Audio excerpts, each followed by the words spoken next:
Hi, Jim Ziegler, the Alpha Dawg, and we got an incredible show for you today.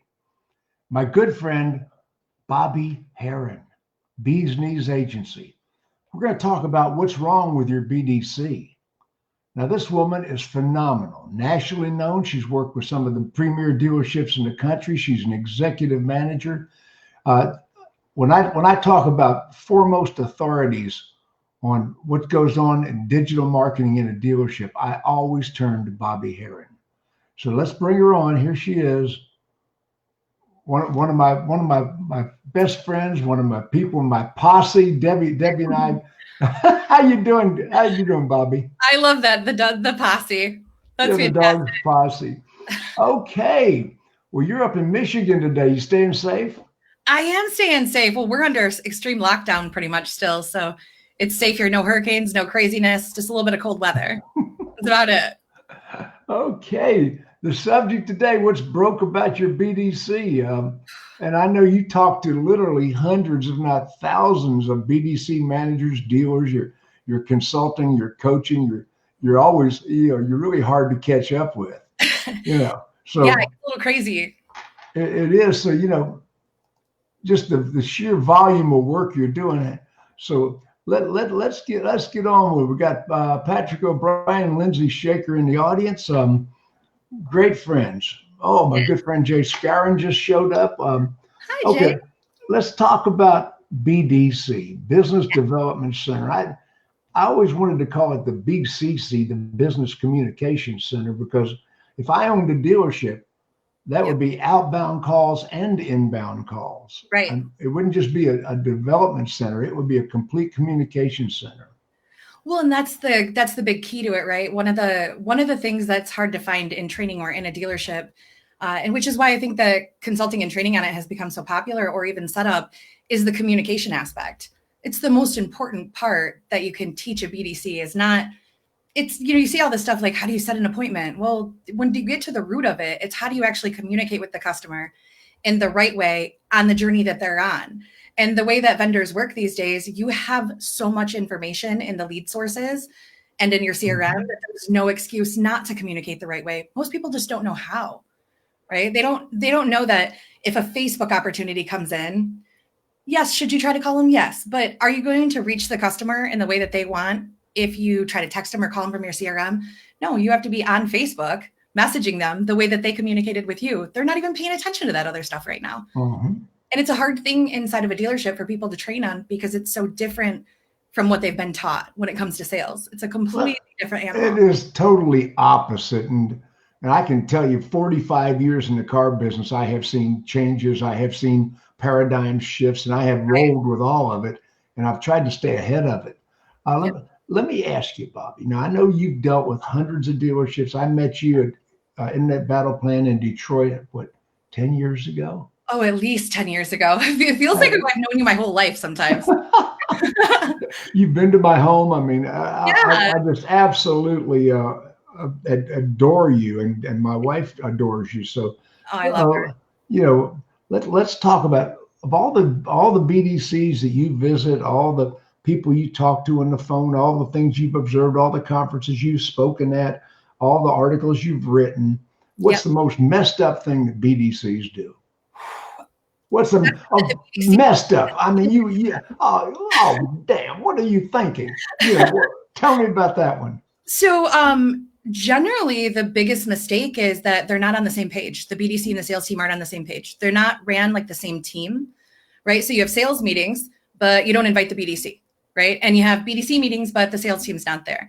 You have two different departments that don't work as one team moving in one direction. And typically it's because they don't understand each other. Right. So if the BDC starts making promises to a customer, like customer wants to know, why would I make an appointment? Right. And realistically, why would you? You can walk in anytime. Well, it's supposed to be because the vehicle will be ready, because it's going to save you time, because it's going to be a convenience and a problem. Okay, slow up. You're talking in fast Bobbie talk. Okay. I get so excited. First of all, why would you set an appointment? Because the vehicle will be ready. The exact one that you inquired about. Yep. And then what's the second reason? The second reason you set an appointment is to save time. Exactly. Yeah. Because, I'll carve out the time for you. I won't have other distractions, other things happening. Yes. You know.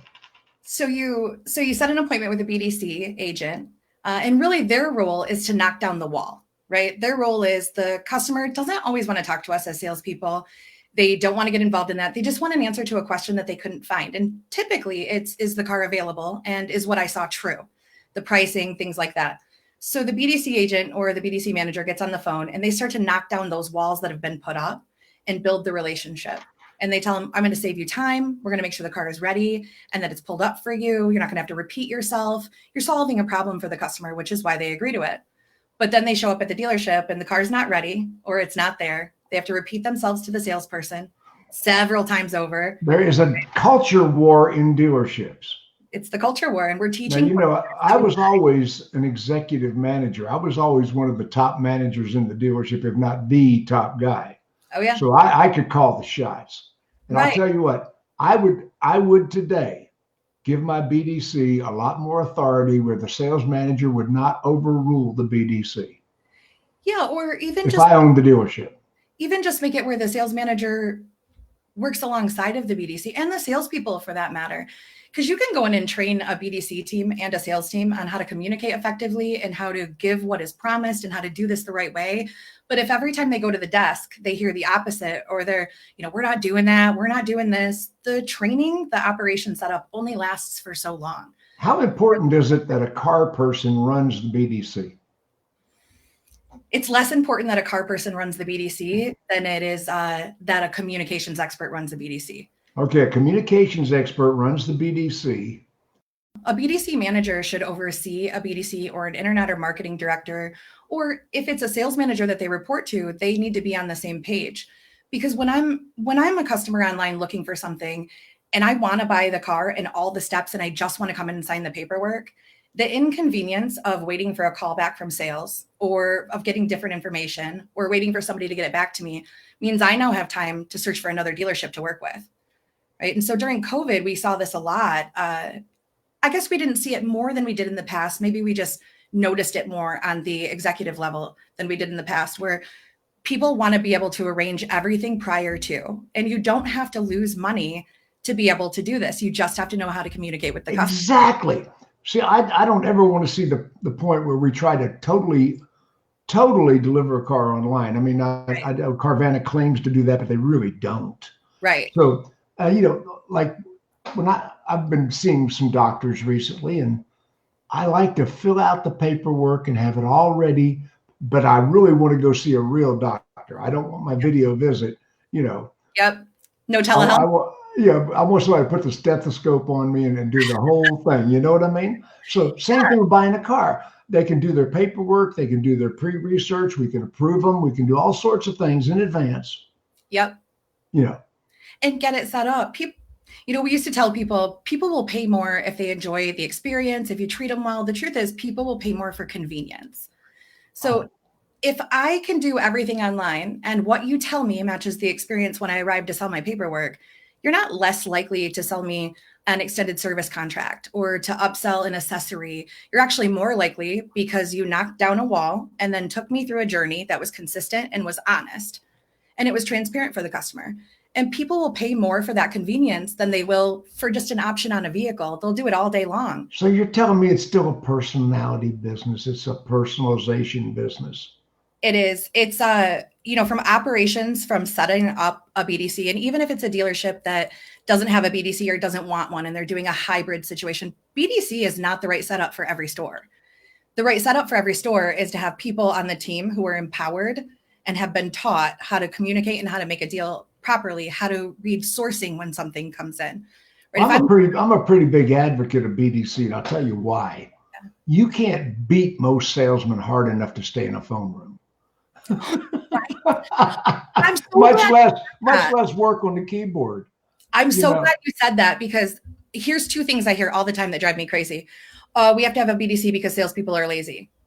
Your salespeople aren't lazy most of the time, or they wouldn't be working in a dealership on commission 800 hours a week, right? But they say salespeople are lazy, that's why we need a BDC. Or they say, well, the BDC it's not doing its job. It's not making us enough plus business. The role of a BDC or a person who's a communication expert in the process is to knock down walls, build trust, and turn an advertising dollar from a lead into an opportunity. It's the sales force role to close the deal. It's the manager or the BDC manager's role to confirm the appointment. Because that's a big mistake I see in BDCs is, not to segue, but not confirming the appointment. People say, well, Bobbie, that's just a reminder. No, it's not a reminder. If you talk to me on Monday, and I've sent in a bajillion leads to people, and you talk to me on Monday and you break down those walls and you convince me that you're the right choice for me and it's the right time, I'm more likely to now engage with those other dealers as a pre-second opinion. Those other dealers are going to create objections I got past or got over. And now I know show on Tuesday. Oh, now I think my car is only worth $6,000 and I owe 10. But you never asked me this question. But now you're asking another dealer. A confirmation is an opportunity to overcome an objection you did not know existed. Okay, a confirmation is an opportunity. They'll tell them, and who's doing the confirmation? The manager? I believe a sales manager should do the confirmation. Sales manager, okay, that's one of the things that's broken in so many BDCs. They don't confirm the appointments. Yeah. We have a question that I'm going to put on the screen, let you read it. Okay. What are each of your thoughts on having the BDC pricing the cars without going to the sales manager, as in it operates as a standalone department of the dealership? So there's a two-part answer to this, right? Because it depends on the dealership. Here's what I would tell you. Why in the world are we training BDC managers to click buttons instead of to sell and be empowered the same way a sales manager would be? And if you can't do that, then yes, a sales manager has to get involved. But think about how many salespeople work on a floor that have been there for like 1 year in business, have had no training, sell like 10 cars a month. And we're like, John's awesome. John can price the car. John can do a trade-in. Oh, the trouble is I resisted one price for years. But yes, with the thin margins, the dealers and the manufacturers went one price in spite of that. Mm-hmm. So now we are pretty much, as an industry, one price or very thin margins at that. Yeah. A BDC can make a deal. If I owned a dealership, I would have a BDC that could completely seal a deal, and then if they had difficulty, the sales manager would get involved.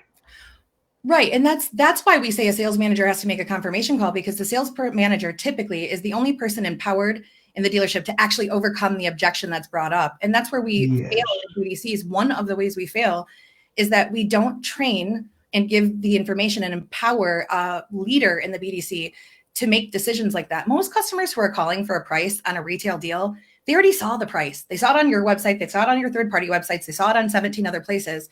They most of the time want to make sure that what they saw is not a lie, that it's actually real. We spent so many years saying like, you can get $5,000 off this car if you have a red hat, a purple car, and an amputated leg. You qualify, right? And then bringing people in. No problem. You totally qualify. So we've taught customers to confirm the information, and we still do it. BDCs still at the advised hours wasn't the car they wanted, and you just magically are going to flip them when they're there. You're going to create a mindset where they're annoyed and upset, and that's not how we want to deliver cars. That's a low gross deal. All day. That's a low gross deal. I had Michael Cirillo on last week. Michael, the Canadian guy that builds websites. So, tremendous guy. And he was talking about call to action on the website. And one thing he puts one button on the website, one call to action. Do you have a question? Right. How can I help you? What a great concept. Because then, do you have a question? And it opens up a chat. It opens up everything. Yep. It gives the customer a choice. What tools do BDCs need? I'm a big believer in not having very many calls to action. It's like going to a restaurant and there's 5 pages on the menu and you can't figure out what you want to order, versus a restaurant that has 5 things on the menu and all of a sudden you're like, yes, I know what I want. Tools for BDC are pretty simple, right? Obviously you need a CRM, and it should be used throughout the dealership, because here comes that problem of I talked to the customer, I put in the notes, and then the person who the appointment is for didn't read them, and now the customer is repeating themselves. BDCs need a call tracking software. So do sales. How in the world are you going to improve what you're doing if you don't inspect what you expect? I have a group that I work with pretty heavily, and in the most impressive of ways, they have a terrible CRM. Everything is manual. And yet in this store, every single phone call is listened to, because it is the responsibility of every salesperson, every BDC person, every manager to listen to X amount of calls a day that don't belong to them, and then to review those and bring those to meetings. So they have to have that kind of technology. BDCs get most of the time get jacked to the back of the building. They don't have like the cleaning crew. They don't have a good phone system. Yeah, I often say BDC works for free pizza and minimum wage. It's interesting because one of the things that I believe from doing this for so long, and I was an executive leader for a long time too. So people who don't know, like, I came from a dealership for 20 years, right? One of the big things that I see happen is exactly that. People say, well, the BDC is just that's just the girl who answers the phones. That's just the guy who clicks the buttons. So if you're spending $70,000 a month in advertising, which is pretty typical for even a small dealership, if you really add it up, and I don't mean just look at the financial statement, I mean, really do the math. We're putting $70,000, let's Joe Verdi and cut it in half and say, it's $35,000 of your spend is being converted by a team in a small room with crappy Wi-Fi that hasn't been empowered to actually work a deal. I hope the dealers are listening. You got them in a room over the parts department. Like the Wi-Fi matters more in the BDC than it does in your showroom. Okay. But we have to stop saying, oh, I'm going to hire this $10 an hour college kid. Oh, I'm going to, put this person back there because they worked at an insurance company. What kind of people should we hire? So one of my favorite places to hire BDC people from is Macy's, the makeup counter. Really? You told me that in the past. I knew the answer, but okay. Yeah. And here's why I love this. The people who work at a makeup counter have been taught only a few things. One, customer service, rejection, because people walk by all day. Like, hey, can I just, they've been taught to engage in outbound activity. They already work terrible hours. They have to work all day on Christmas, all day on Thanksgiving. It's the one industry we can take somebody from and it's better in our hours, right? And they've learned how to put out fires with people. If you watch a man or a woman at a makeup or a perfume counter at any of these stores, Nordstrom, Macy's, any of them, try to talk a woman into a different kind of makeup or a man into buying perfume or something, it's a skill set. And they work on commission. So it doesn't get much easier than that, right? That's what they work on commission. Yep. You know who I try to hire? Who? For BDC? I started doing this when BDC first appeared, back when it was just strictly a phone room, back in the right. Stuker phone room days, I mean, this is how far back I go with the call centers, and then evolved into BDC with the Trevor people and retired or out of work flight attendants and reservations agents from airlines. That's actually, they hires all day. That's a great plan. I mean, reservations agents are used to working long hours. Yeah, they are. They have been highly trained how to handle difficult people. Right. So, and they're usually like 50-year-old women. I mean, that's generally and I'm telling you, it's the best model of a person. It's your mom, it's your older sister. It's somebody you can relate to. That's exactly right. It's funny you say that. So, one of the things I tell all of the dealerships that I work with, whether it's operations, BDC, sales, stop putting pictures on your website of your salespeople and your team that look like they are felons, right? Like against a white wall, like people are already scared to talk to them because they're salespeople. And then most dealerships don't put their BDC on there. But if that's the person I'm interacting with first, I want to see that you're relatable and you're friendly. People are so worried about that it looks professional. The customer does not care. Yes, it can't look like a Tinder photo and your picture, but it can be you with your dog. It can be you at a baseball game. So now, do you know Tony Ann Lupo Fardet, the $1 billion girl? I do, yeah. Okay, she's on the sidebar here saying, please emphasize the higher hourly salary that is paid to Macy's sales employees. Many dealers need to hear that and I've always joked that BDC works for minimum wage and free pizza. You get minimum wage and free pizza results like that, though, right? Yeah, exactly. Truly to set up, and Tony's right, to set up a really good BDC, we're so focused on let's hire somebody that's different, but we're not going to give them training and we're not going to make the salespeople be in the same thing. The truth is, if you want a dealership that operates as a communication center and increases your sales, it takes more than just putting a bunch of people in a room and giving them a call script.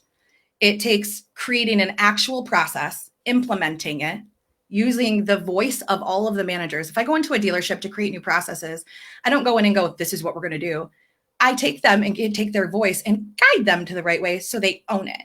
Then we implement it. And so if we're looking at BDC and sales, we're going to implement that process, recruit and train on that process, both the sales and the BDC department, but mostly the managers.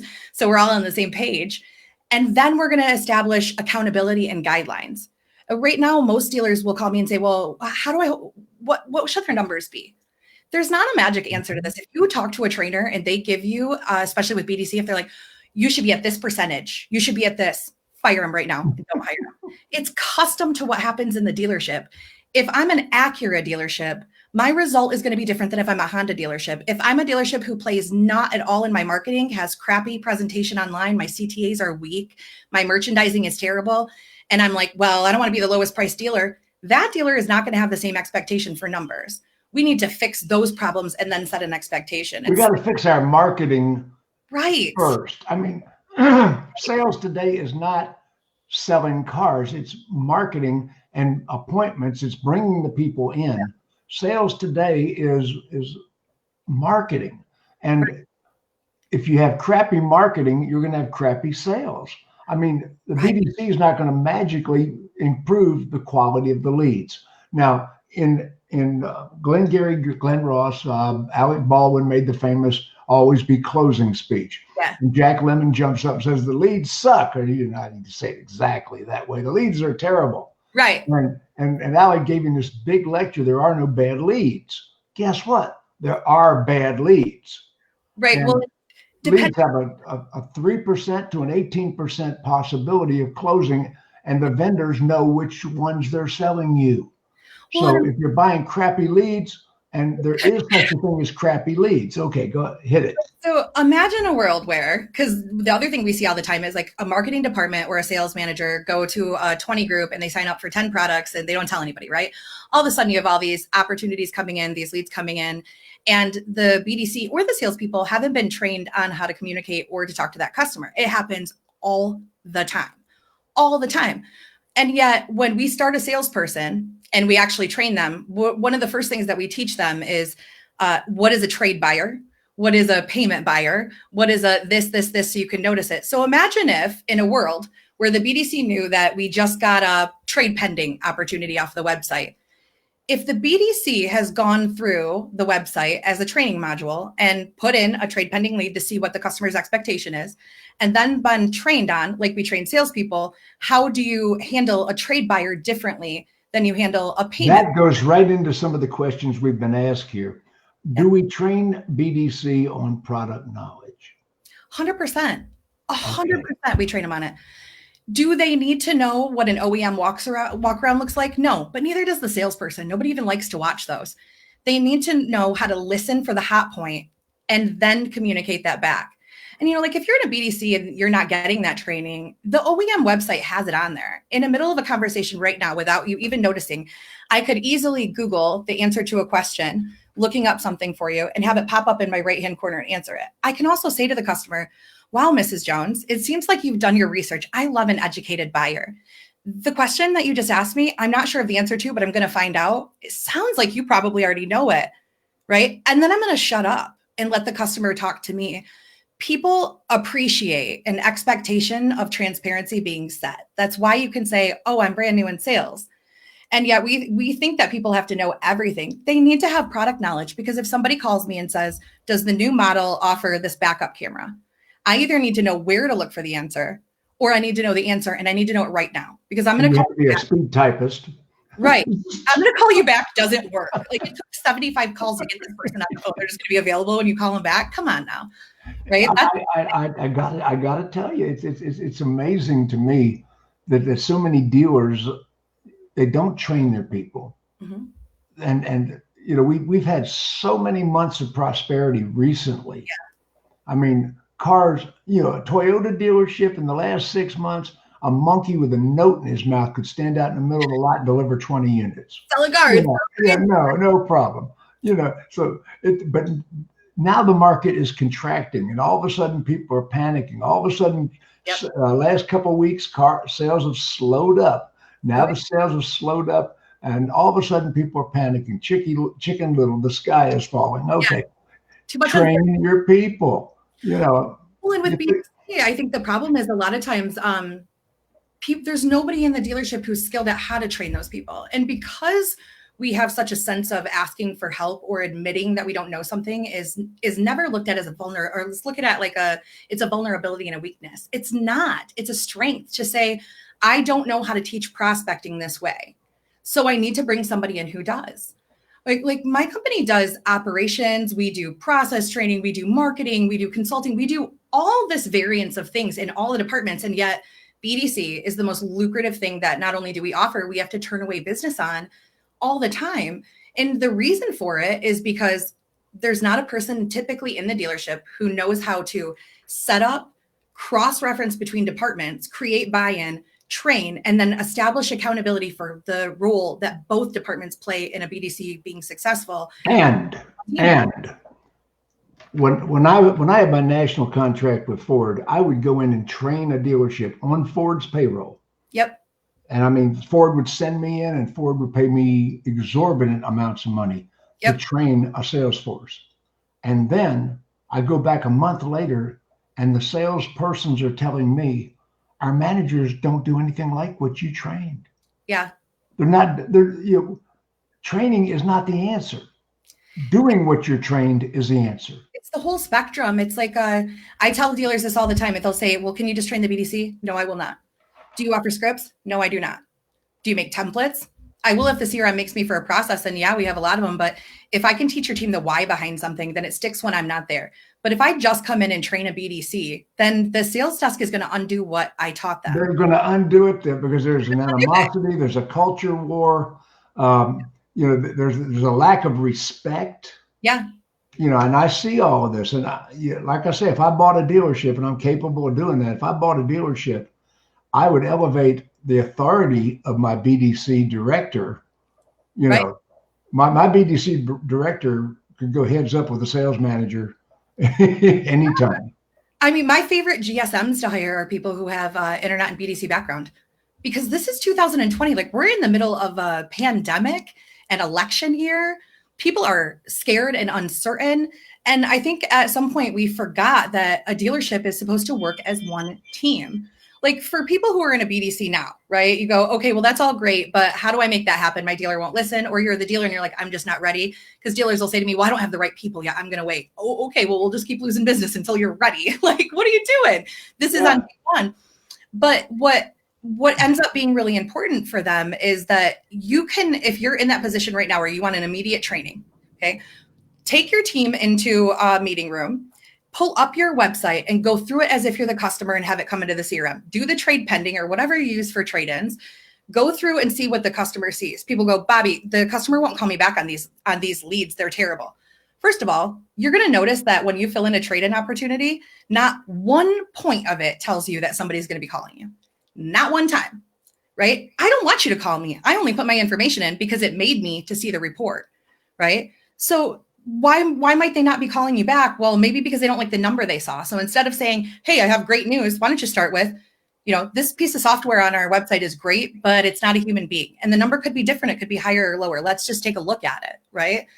Instead of thinking I can't do anything about it right now, bring them into that training room and look at what happens. Because if I know this about a trade buyer and I get them in on an appointment, I can say to the sales manager, hey, this is a trade buyer, by the way. So instead of the salesperson going back and forth to the desk, cutting their commission, because that's what I call it when you go back to the desk, cutting your commission, instead of them doing that and saying, oh, okay, well, you know what, we're going to drop the price of the car to $32,000 and we're putting 10 grand in the trade. Now the salesperson goes back and the customer goes, well, what about my trade? And now we got to put another 2 grand in. And they keep shoveling discounts at the customer. Yeah. If I know you're a trade buyer, it's the wrong buying motive.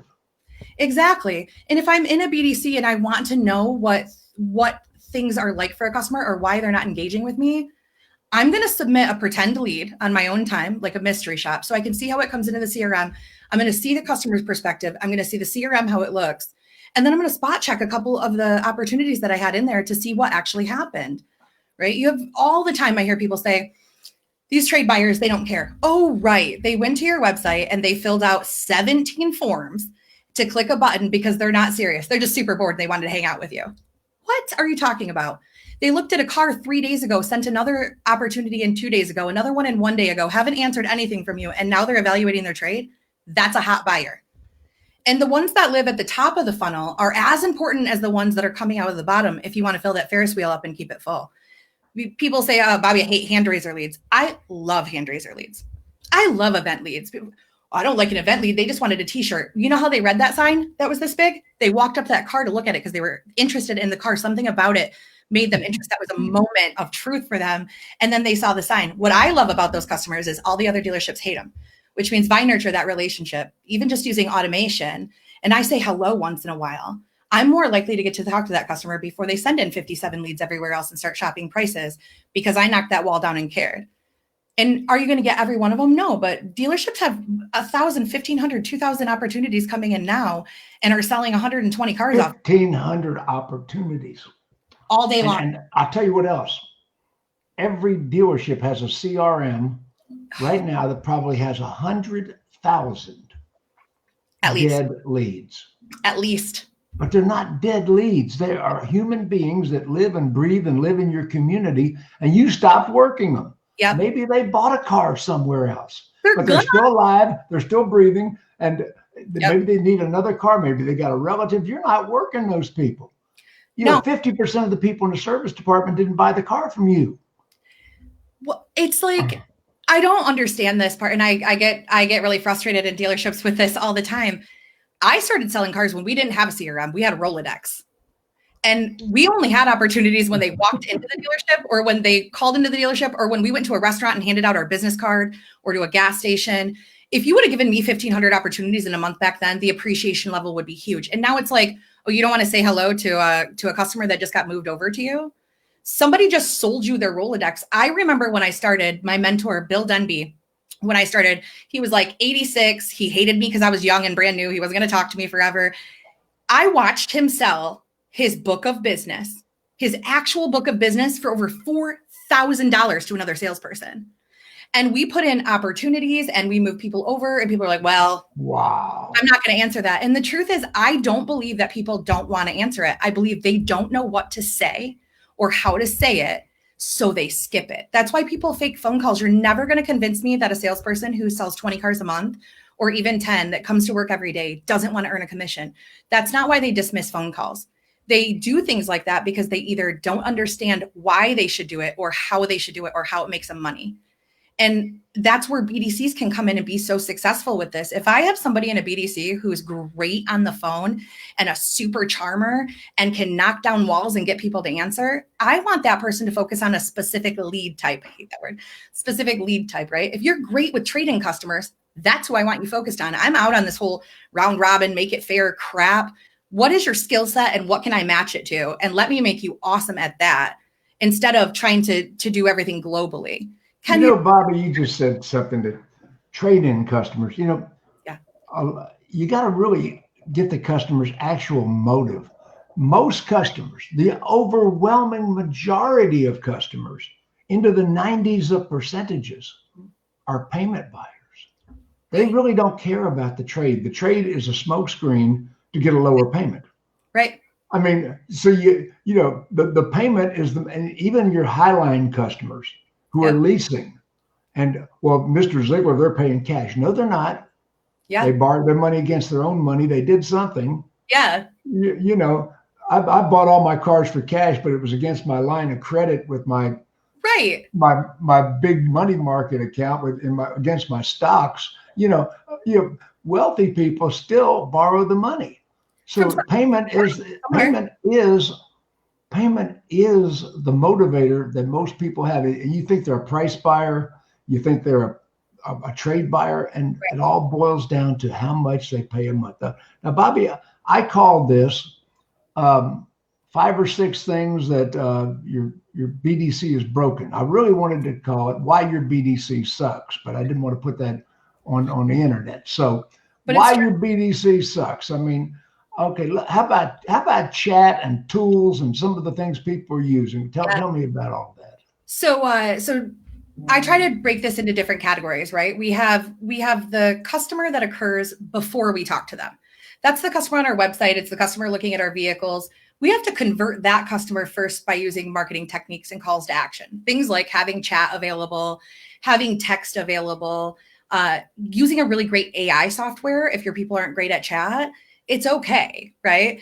Finding a good one, having items like that a customer can convert from being an advertising dollar to a lead immediately. Then we have to have tools to convert a lead into an actual opportunity to talk to. Once they become an opportunity and they've engaged with us, then we can convert them into an appointment. From there, we can convert them into a show and then into a sale. But all of those steps have to take place first in order to do that, right? Before we even get to product, you first have to know what you're trying to accomplish and hire the right people for the job. Hire the right people. If you don't feel like it's the right person and you can't get out of their way, then you hired the wrong person.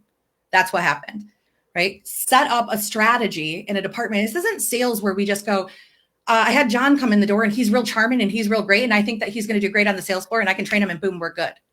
I need to know if you can handle rejection. It is not the same skill set to sell a car as it is to sit in front of a computer all day and pound the phones and get hung up on and do the same thing on repeat every day in a dingy dungeon. I use personality aptitude tests and I believe in them. Yeah, I love personality tests. There are people who are professional interviewers and then you hire them and they suck, Yeah, smoke showed right up, right? I require a video cover letter. If you want to interview with me, you have to send me a video cover letter for 2 reasons. 1, words on paper don't tell me who you are. I want to see who you are. And 2, I want to know if you'll make a video, because if not, I'm not hiring you, not for sales, not for anything. And I don't need a 1-page resume. Only good thing about a 1-page resume, it won't burn up the motor on my shredder.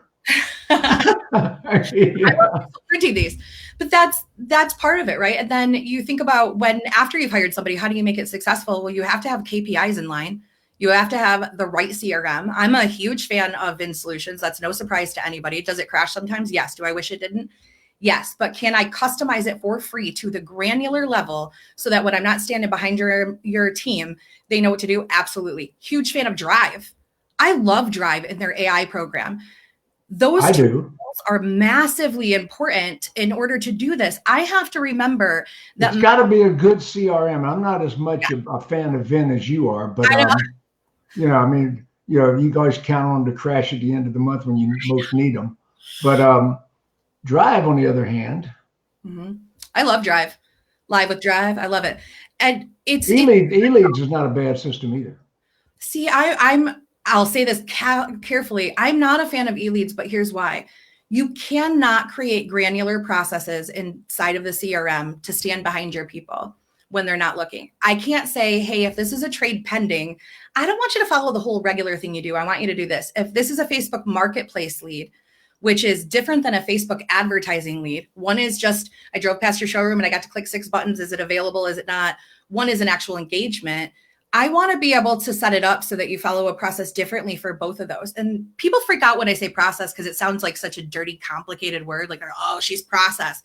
Yes, because if you create a process and you train your team and you stick to it, then you'll know which part of the team needs training. If I know that Joanne sucks at trade leads, but kills it at OEM, then I know that I need to either train her in the trade leads or take them away, right? And that's one of the things I like about Vin Solutions, even though it drives people crazy, is that, do you know that in Vin Solutions, when you end a showroom visit, you can customize the road to the sale at the end? It comes with 5 standard. I can scrap those to the side and I can say, were we prepared? Meaning, was the car pulled up and ready for the customer? Was I in the right mindset? Did I TO the deal? Now I can train John later when he's got 10 cars out instead of 20. I can say, hey, John, I don't know what happened this month. What do you think happened? John's like, well, I don't know. It's blah, blah, blah. No, John, I can tell you that every showroom visit I closed, I can see that you used to TO at an 80% level and last month you TO'd at a 30% level. Do you think, John? Now, when I went into Motor Works in Barrington, Illinois, one of the biggest import stores in the world, they sell 500 Highlines a month. They've got every brand of Highline. I mean, Barrington, Illinois, suburb of Chicago, affluent suburb. And this has been 8 years ago, 9 years ago. I went into Motorworks in Barrington, and I was sort of nervous about that because how are you going to? We got a store doing $4,500 a unit on 500 units. How am I going to improve that? Right. So I went in, and the owner, Paul Tamras, and since that's been sold, but Jim Hub was the general manager, and I met with them, and we did two things. We solidified the processes in the sales department. Because every one of their sales department, Mercedes was selling cars one way, Porsche was selling cars another way. Lexus was doing another thing. We solidified their sales process where everybody was on the same sheet. Yep. Then we solidified the CRM. That was my biggest single achievement there. Yep. Number one, if it's in the CRM and we're not using it, we want it programmed out. Right. We programmed out everything in the CRM that wasn't being used. So we had everything we left in the CRM was exactly what they were using. Yeah. And then we required everybody to use the CRM to its fullest extent. Right. Everybody. And Bobbie, it was amazing. We increased $1 million a year just for those two minor changes that I talked them into implementing. We married the CRM. I coined that phrase, marry your CRM. Yep. And I had managers, well, Jim, that's old Joe. He's been here 20 years. He can't do that. Well, he can't stay here. Joe can do it. Nobody's just making Joe do it. I have dealers that say to me, well, Bobbie, I'm not going to make him do it. He sells 30 cars a month. Do you know how many car deals he probably loses? Same thing with the BDC. If you don't set up a CRM and set up processes in your store, how in the world are you going to improve if you don't know what your actual numbers are? How am I going to convert Molly, who I talked to a month ago, if I didn't put the note in the CRM that Molly has a daughter named Jessica who plays soccer on Saturdays? Because you know what a mom loves? When you remember those details. So the next time I talk to Molly, I'm going to say, hey, Molly, I'd love for you to come in this week. Is Jessica still playing soccer on Saturdays? All of a sudden, wall down. Imagine that. I teach that. I teach people in the CRM to diary your conversations. Yep. We call it PhD. PhD? Historical and deal. You can find one sentence with every customer. Say it again. PhD. PhD, personal, historical, and deal. With every customer, every engagement, it takes 20 seconds. You can do a sentence from each one. Personally, Molly's daughter, Jessica, plays soccer on Saturdays. Historically, she buys her cars from the dealership that's 20 miles away. And for the deal, she told me she drives 20,000 miles a year. She's going to be a warranty customer. She also mentioned that she was open to leasing. There's no excuse for not putting that into the CRM. And even if you own an iPhone, on most of the CRMs, you press the record button, you could talk it and it'll turn into a note. But we don't hold people accountable for those small steps that actually convert. Okay, so one of the things about your CRM that sucks is you don't hold people accountable. That's why you suck. Yeah, and don't blame me if you suck. You want to stop sucking, stop sucking. Right, and stop buying tools like that, and then not using them. I have a lot of people who say, hey, Bobbie, what do you think about what's going to be the best vendor for me to use for SEO? Well, it depends on what you're going to do in the store. Because what works with one vendor for one dealer will not work with another. A lot of the times, the products that are sold by vendors don't just suck in every store. They're not set up correctly, or the processes aren't trained on. And so in one store, it'll be a huge success. In another one, it'll be a big failure. And not to say that there aren't vendors out there with skeletons in the closet who suck. There's a bunch of them. We know that for sure. But even the very best marketing tools will not work if you can't convert them, right? We think that we can just still drive people to the showroom all the time. And yes, there's a select amount of people that drive to the showroom all the time and just come there. We also think it's a skill set. Right. We also think that and you got to train that skill set. You know how I learned how? My manager, Mr. Jenkins, are on the phone. They want to know some information. Get them in. Get them in. Right. Get them in. That was the whole get them in. Okay. And now managers still say that, but do you know why I think they say it? Because they don't know what to tell you to say. They don't know what to do either. So instead they say, just get them in. Oh, it'll be fine. Just get them in. Like, okay, well, if you could just get them in, we wouldn't need BDC calling them. So that's not really how it works. The other part of it is we're so stuck on that BDCs are just supposed to make appointments.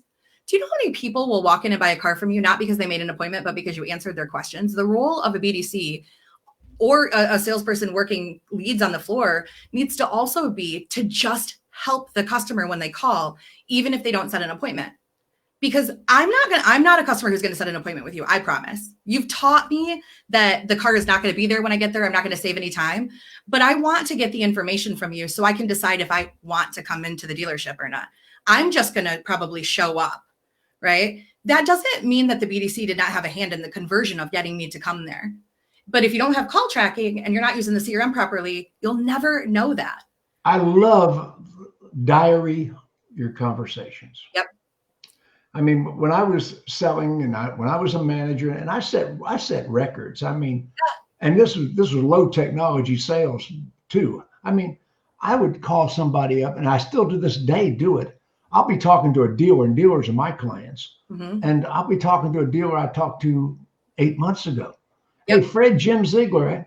Hey, listen, the last time we talked, your son was trying to get into Emory University. Did he get in? You remember that? Yeah, I remember that.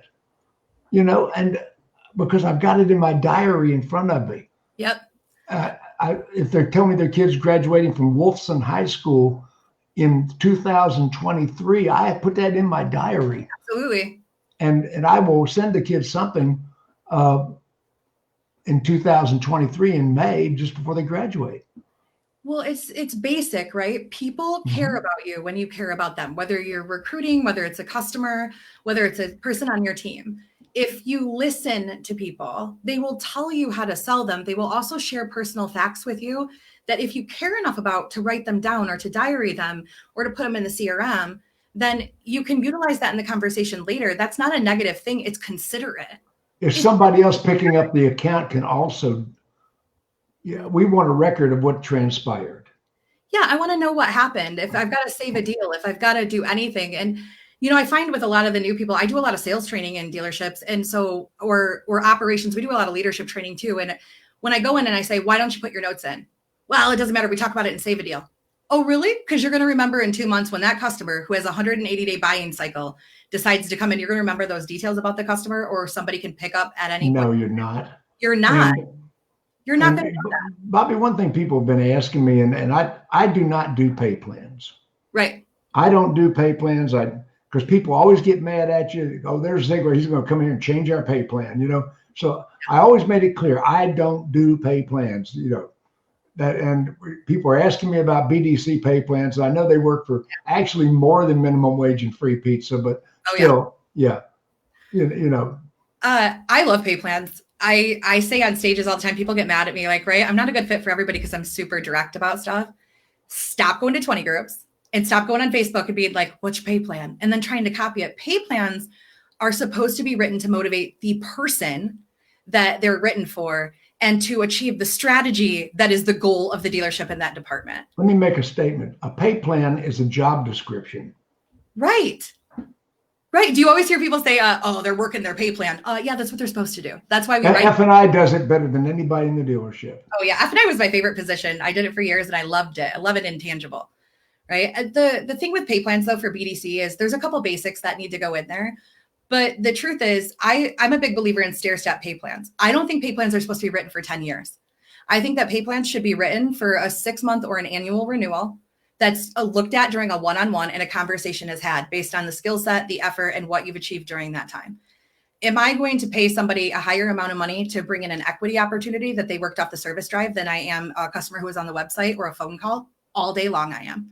I paid salespeople, when I was in management, I paid salespeople on 4 different levels: entry level, professional level, executive level, and master level.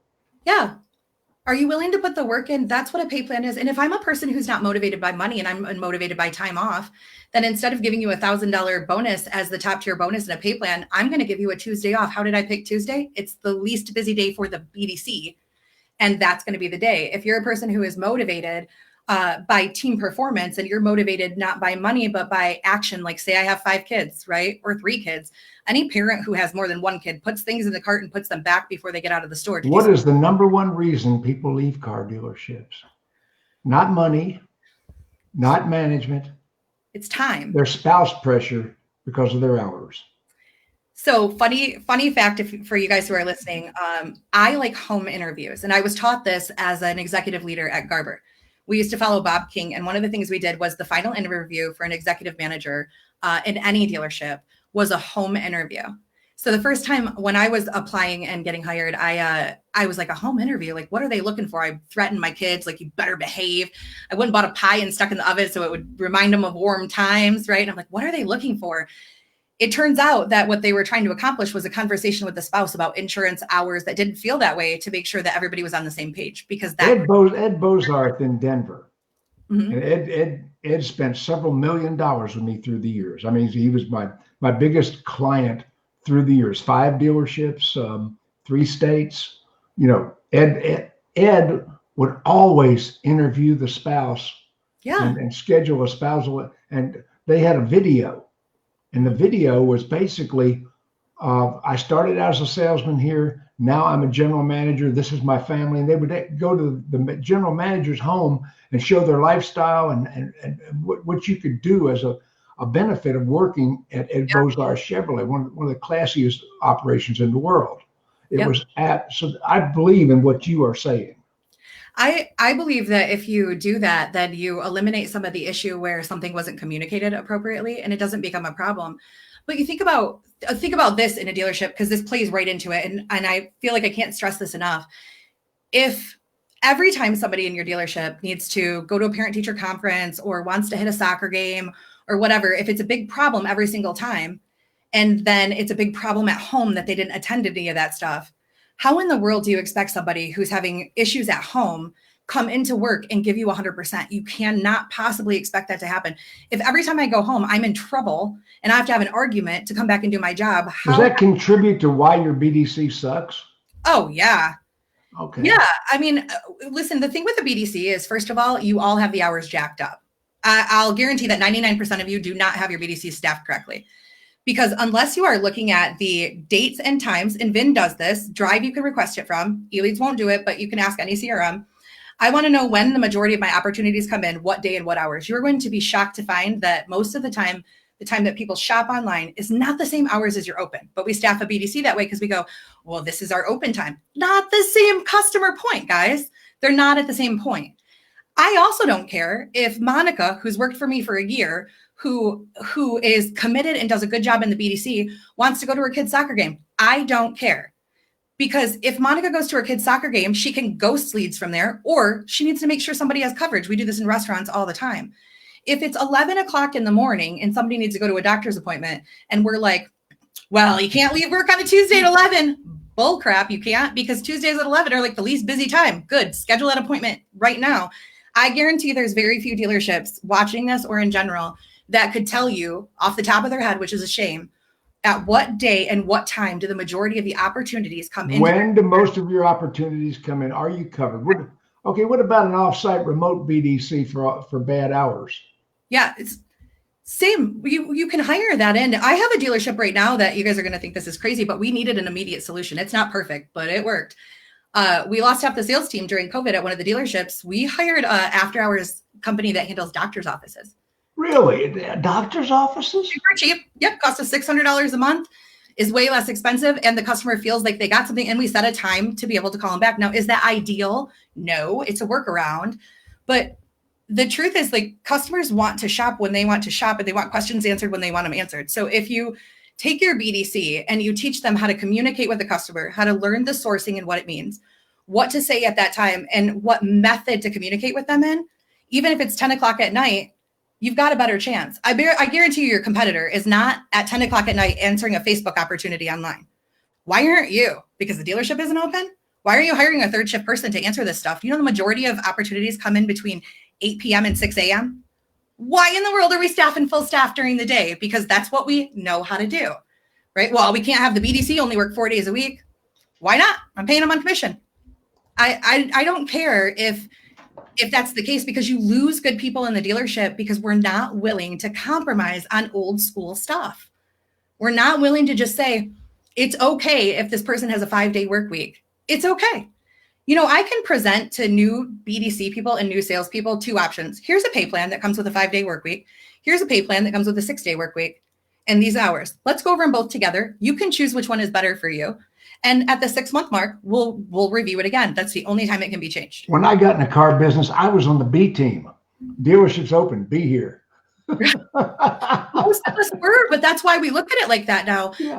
Think about right now during COVID. Okay, so I'll give you this. Art Van. I don't know how many people are familiar with Art Van, but Art Van is a furniture store throughout most of the country.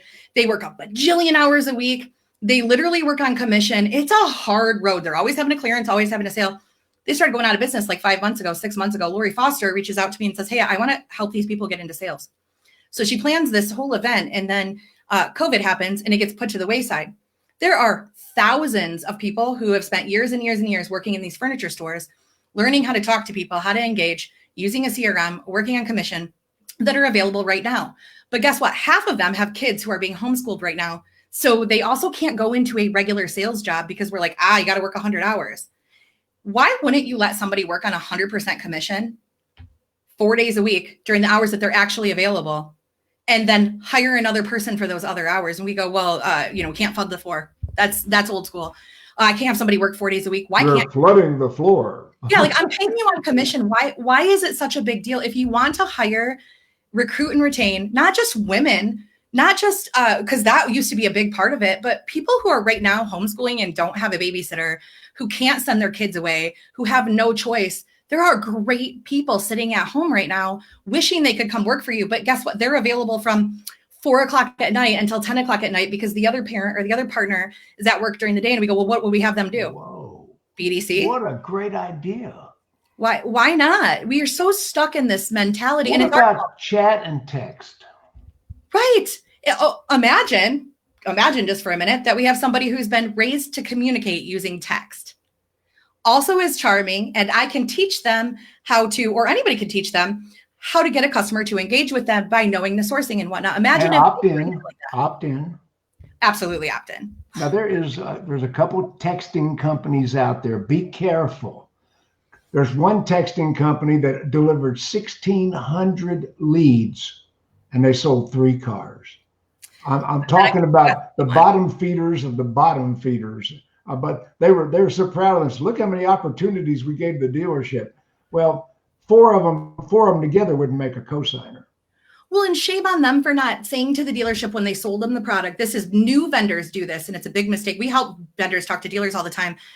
It doesn't matter how good your product is. If you don't teach the person using your product how to convert that customer the right way, it will never turn into anything. And shame on that vendor, and shame on the dealer, but shame on the vendor for not saying, hey, this is a Facebook opportunity, and here's the best way to and place to, can I help you with your process? And people go, well, we just sell a product. No, you sell cancellations because you're going to get canceled.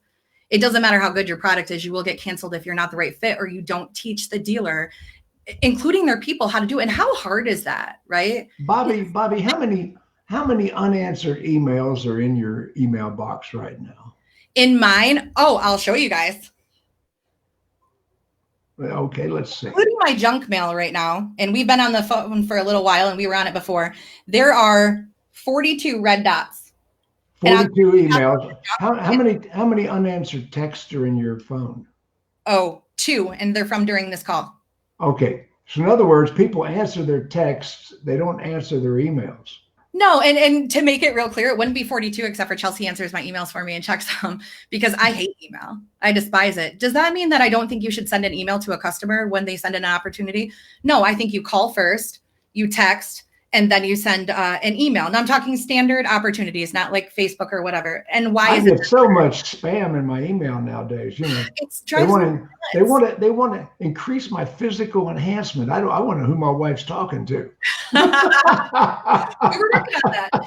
It's the reason that you still send an email, and the reason you do them all at the same time is so that whatever way the customer is available right now, you can get in front of them. But the message shouldn't change. I'm going to call you first, almost always. Right? If you're a Facebook opportunity, I'm going to handle this a little bit different. I'm going to call second because I'm going to engage with you that way, or a text opportunity. But I'm going to call you first because I don't believe in selling cars over text. And that's what ends up happening. Right? In a perfect world, that wouldn't matter, but it does. Everything needs to lead to a conversation. Right. So I'm going to call you. If you don't answer, I'm going to text you. If you don't answer, I'm going to send an email. I'm going to do it all in a very short period. People are like, Bobbie, that's three tasks. You know what gets me, Bobbie? You know what gets me? What is the best real estate on the website? The upper right-hand corner. Yep. When you look at a website, most people spend most of their time looking at the upper right-hand corner. Right. And the dealers put all sorts of garbage up there. And I asked a dealer one time, why is your phone number not there? Well, Mr. Ziegler, we'd like to get them on the internet and convert them to a phone call. I said, convert them to a phone call. You put your phone number on your website in the top right-hand corner, where it's conspicuous, make it flash. Almost every website company in automotive, almost all of them, but Google also has this if they don't, have a heat map option for your website. So you can literally go in and look to see where people are looking. But I'll throw something crazy out there. People are gonna be like, oh my God, I can't believe she said this. I would challenge some dealerships, right? This is not a perfect world. This is real life. If you're light on staff and you're spending a ton of money on advertising and you have all these opportunities come in, instead of having 2,000 opportunities come in and then trying to have 4 people handle it, which is a joke and is not going to convert, why not give some of the answers on the website that you are holding out to have people give you instead of converting it into a lead and let the customer come in? Like Michael Cirillo says, one button on the website. Do you have a question? Yeah, and then when you open it up, it can be, is it a trade, finance, a different question? How do you want us to communicate with you? Do you have a question? Yeah, Michael Cirillo is a dynamic webmaster, and that's what he does. It's funny to me because it's so far left. Like if you go outside of automotive, I do most of the training that I do is not inside of automotive. I don't mean what training I give, where I learn from.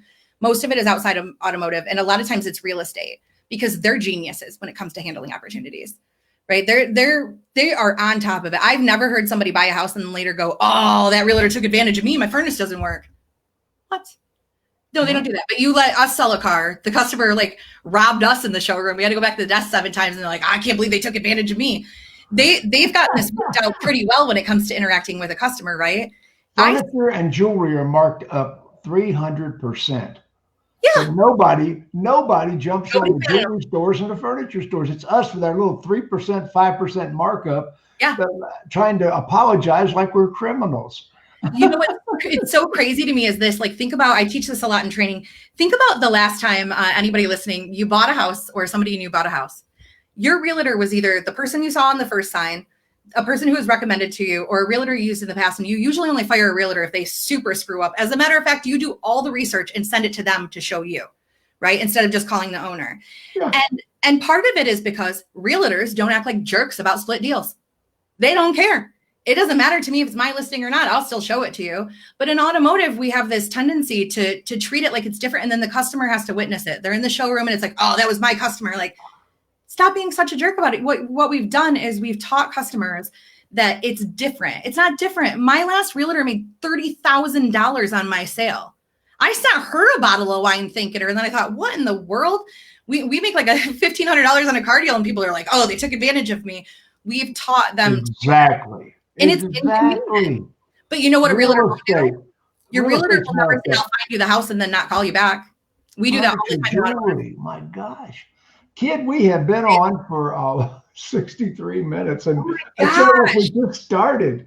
Oh, well, I'll tell you what. Why does your BDC suck? Did you ever meet Rory Vaden? He spoke at a couple of my battle plans. I might have. I'm so bad. Rory Vaden had one great line I love. He said, if you suck in person, you'll suck online. I love that. If you suck in person, you'll suck online. And why does your BDC suck? Because you're not tuned in. You're not doing what you teach. People say to me, well, Mr. Ziegler, we need to start training this and training this. No, we don't have a knowing problem. We have a doing problem. What to do. We have a doing problem. You've heard that from me before, haven't you? Yeah, you taught me that years ago. Yeah, we don't have a knowing problem. We have a doing problem. Yeah. People say we need more training. No, we need more doing what we're training. Yeah. We don't have a what problem. We have a when problem. People go to me, Mr. Ziegler, I'm going to do this. When I was an executive manager, my managers would come to me, Mr. Ziegler, we're going to do this, and we're going to do this, and we're going to do this. And I pull out a pad and I say, exactly when can I check back with you to see if that's done? Yep. What do you mean? I'm going to hold you to a timeline on that. Yep. Because we don't have a what problem. We have a when problem. And by George, I think we just lost Bobbie. What a great time to end the broadcast. That's Bobbie Herron. That's Bees Knees Agency. You want to get in touch with Bobbie, the check on the bottom of the screen. That's her phone number scrolling across the bottom, 989-672-9945. Bobbie's coming back into the broadcast right now. Let's get her back on the screen. Okay. You did you actually cut yourself off? I shook the desk with my hands and it unplugged the webcam.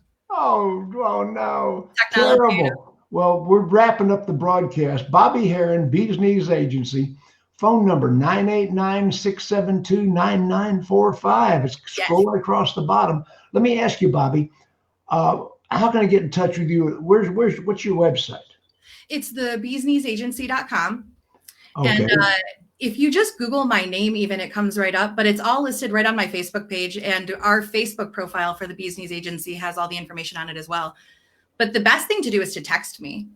If you see my number scrolling down there, that's my cell phone number. You can text me, you can call me. You're always going to get me easier by text, because when I'm in a store or when I'm working on something, I take phones away. I believe in committing your attention to what you're focusing on. So we do that. And Chelsea. And your email is partnerwithbobbie@gmail.com. Yes. Partner with Bobbie, Bobbie, not Y. She's not a guy. Right. Yeah, partnerwithbobbie@gmail.com. Yeah. Partnerwithbobbie@gmail.com. There's her phone number.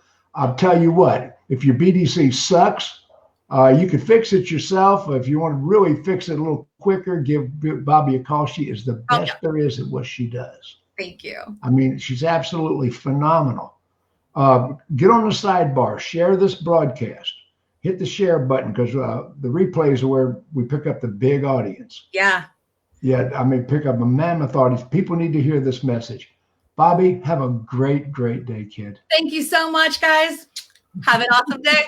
Alpha Dawg out.